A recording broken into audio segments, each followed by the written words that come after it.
qu'on sais veut pas. se mettre à la place du pilote dans un circuit. Un pilote dans un circuit de Formule 1 à l'époque où il y avait des boîtes à vitesse, parce qu'à l'époque, dans des Formule 1, l'époque d'Alain Prost, de Raikkonen, ainsi de suite, sachez qu'il y avait des boîtes à vitesse, donc un embrayage, pour favoriser la 2 troisième dans la même grille. C'est ce qu'on utilise dans un circuit tout le temps. La deuxième, la troisième, la deuxième, la troisième. C'est les vitesses qu'on use, c'est les synchros qui se pètent le plus. Donc, les ingénieurs, ils mettent la première en bas pour justement qu'on ait la facilité de rester en deuxième et en troisième, frérot. Tout simplement. Incroyable. Tout simplement. Voilà. La Incroyable. mécanique, c'est passionnant. Moi, tu vois, Et, je connais la mécanique, je la regarde. À force de la regarder, je la connais par cœur. et Khouyaba, c'est une dernière chose. Tu as vu comme tu as une Audi RS4, machallah, Allah RS6. barik. Pour RS6, ouais, excuse-moi. Pour toi, je t'en parle en général de toutes les Audi, hein, de la A1 jusqu'à la A9 ou bien la A7.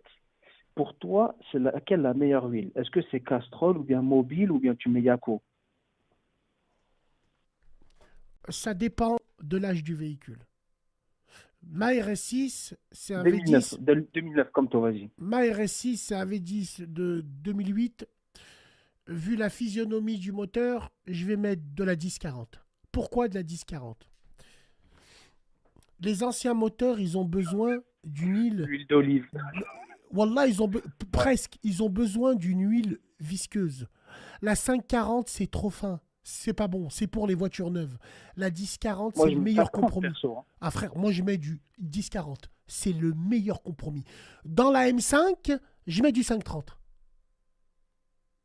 Ah, d'accord. Ouais, pareil, comme moi, je mets de la 530. Voilà. La M5, c'est un peu pointu. Je mets. Et les filtres, Et les filtres, frérot, moi je vais acheter des filtres sport.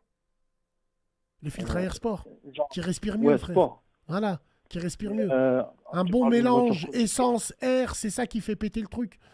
Mais c'est pareil pour les boîtes à vitesse automatiques. Là, il y a un mec qui est venu me voir, il a une somptueuse série 7 qu'on va présenter. Et je lui ai tout de suite posé la question, est-ce que tu as déjà vidangé la boîte à vitesse, toi?